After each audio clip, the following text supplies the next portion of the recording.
Hello again. I'm going to go ahead and start my blogs on the acting categories, which I'm sure are the ones that everyone's been waiting for if they're actually still with me. First one up will be the one more than any other this year that really, I guess you might think there really isn't much need for discussion. Monique will win Best Supporting Actress for Precious. There is no question about it. Not only has she won practically every Critics Award and the Golden Globe, but she is the performance that's been talked about since the summer, and she's awesome. I have to say, I've seen Precious, and I was blown away. She plays a nasty welfare mother who manages not to become a cartoon. She's actually very real in this evil role. It's amazing because she's supposed to be a comedian. But anyway, yeah, she will win that award. But just for argument's sake, I'll go ahead and talk about my other picks. I do have four others that I consider of Oscar caliber without question. A couple of whom will get nominated, a couple of whom have gotten far too little attention. And one of those is number 2, Melanie Laurent. Don't do well with French, so if I mispronounce French names, I am sorry. But Melanie Laurent,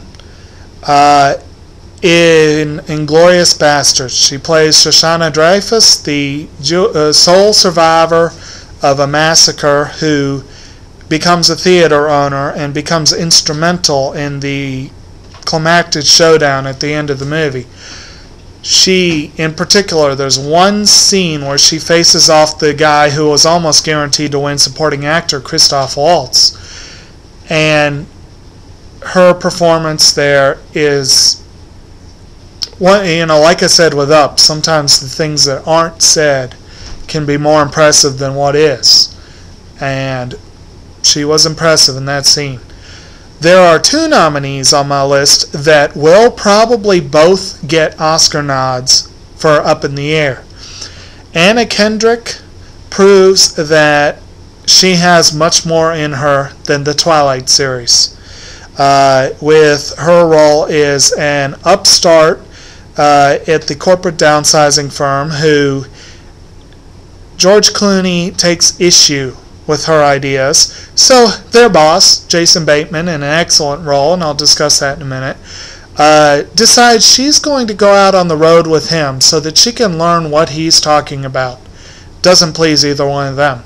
But Kendrick does a great job. She really is a very good actress, one I'm going to want to keep an eye on. Not just because she's really cute. She is actually very talented. Vera Farmiga is the other one. Vera Farmiga, I thought, was underrated in The Departed. She is a very solid actress, and she did very good in Up in the Air. I didn't like her character all that much, but she did a great job and will get an Oscar nomination more than likely. Kendrick will get one. It's guaranteed there. The last one, which I am very, very upset has gotten no awards buzz for this role. Marion Cotillard has gotten a lot of buzz for 9. Not the animated 9 I've already talked about, but one of those movies I forgot to mention that I haven't seen yet, the musical 9. This was the year for movies with 9 in the title, and they put out 2 that were called 9. I don't know what they were thinking. But anyway, Cotillard has gotten a ton of praise for 9, none for Public Enemies.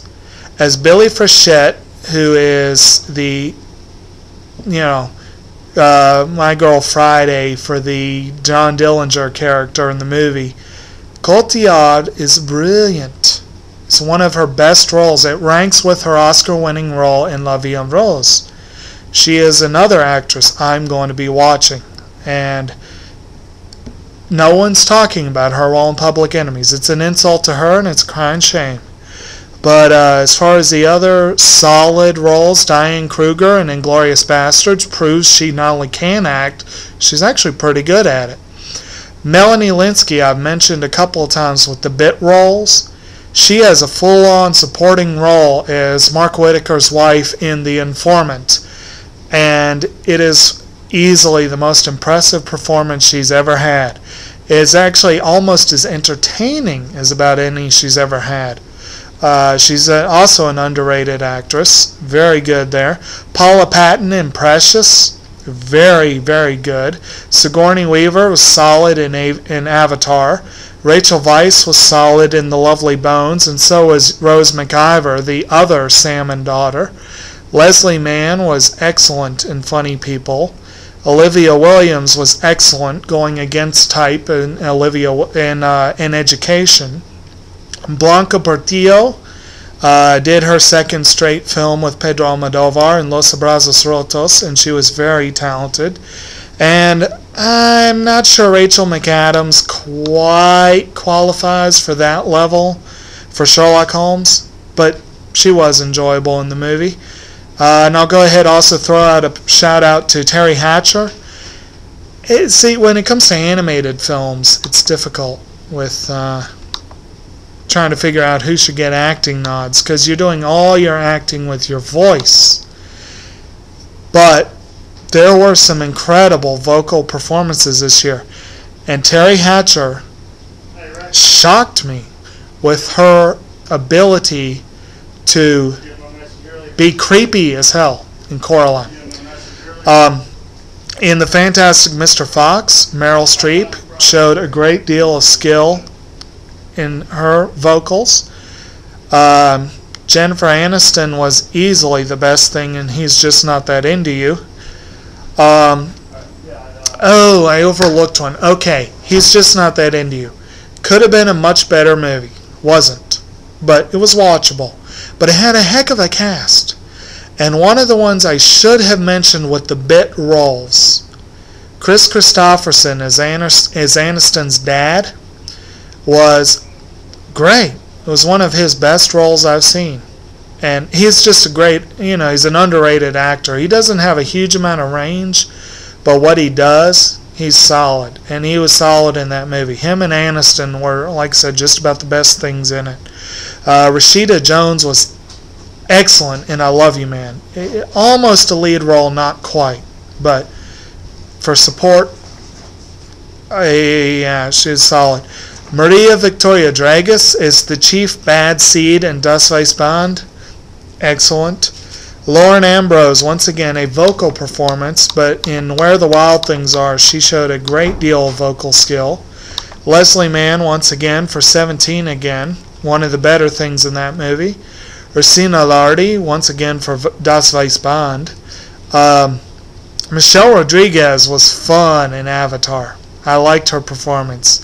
Susan Sarandon was fun in The Lovely Bones, but unfortunately it wasn't her best performance, but worth a mention. Oddly enough, I would send a shout out to Jayma Mays for Paul Blart Mall Cop. One of the best things in the movie. She is an up-and-comer, played my favorite character to die too soon on Heroes, Charlie. Has revisited TV this year or the last couple of years with Glee, but is branching out into movies. I keep a watch on her. Mila Kunis, another TV star, did good job in Extract. Leonie Benesch in Das Weiss Band, very good. Kristen Wiig in Extract, very good. Catherine O'Hara, once again a vocal actor for Where the Wild Things Are. Chloe Moritz in 500 Days of Summer. Can't wait to see what she does in this year's Kick-Ass. Lily Collins, I'll give a shout out to The Blind Side. Was good in that movie. Not earth-shattering, but good enough I'd like to notice her. And finish off with Malin Ackerman, The Best Thing in Couples Retreat. Moon Bloodgood. Good in Terminator Salvation, and once again from He's Just Not That Into You, Jennifer Goodwin did a fine job. And next up, supporting actor.